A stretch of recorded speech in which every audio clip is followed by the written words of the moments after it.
Horror franchises are like cults. Once you're in, you think you know the rules.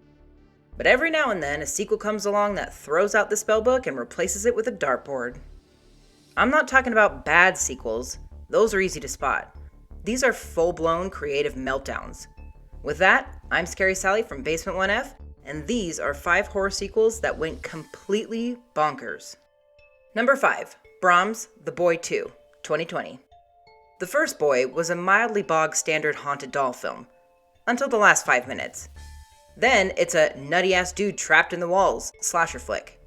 So for the sequel, they decided, who needs originality? And retroactively made it a haunted doll story after all. It throws out everything that made the first film remotely unique.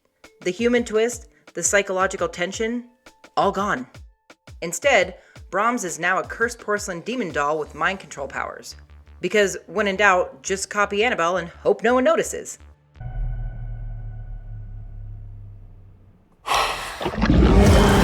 Number 4, The Exorcist 2, The Heretic, 1977. This is what happens when you try to turn The Exorcist into a psychedelic sci-fi epic about brainwaves and grasshoppers. Reagan is now being treated with hypnosis machines. James Earl Jones shows up in a locust costume. There's a dream sequence where 2 people synchronize their minds to talk to Pazuzu. I really wish I was kidding. The original film made people faint in the aisles. This one just made them leave. Pazuzu has brushed you with his wings. Number 3, Howling 3, The Marsupials, 1987. You thought werewolves were weird? Try werewolves with pouches. Howling 3 is a sequel in name only. New cast, new story, new content. Now set in Australia, where lycanthropy is hereditary and involves marsupial biology. One of them gives birth in a hospital bed. There's ballet. There's a werewolf priest.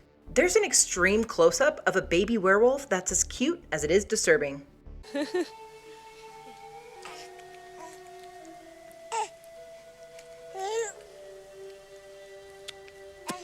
If you like what you're seeing and want to support the show, check out basement1f.com for merch and join the cult over at patreon.com/basement1f. We have shirts, secrets, and Sallie-approved madness. Number 2, Book of Shadows, Blair Witch 2, 2000. The first film made found footage horror mainstream, and has rightfully gained its legendary status because of it.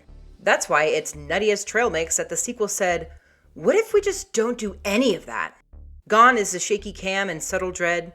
Instead, we get edgy rock music, a bunch of obnoxious characters, and a plot that turns Blair Witch into a commentary on fandom and media influence. By the end, you're not scared. You're just confused and a little annoyed. Who are you? She's the witch, man! Number 1, any sequels in space. There comes a point in every horror franchise where the only place left to go is space.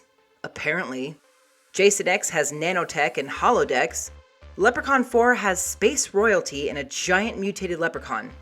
Hellraiser Bloodline tries to tell 3 timelines at once, including a Hellraiser prequel and Space Pinhead. The in-space trope is horror's version of jumping the shark. Is that still relevant? Do I look like someone who cares what God thinks? Franchise fatigue is real, but launching your slasher into orbit isn't clever. It's a creative cry for help. Afraid I'm gonna have to hurt you now. That was 5. Not the worst horror sequels ever made, just the ones that felt like someone hit the panic button and filmed the results.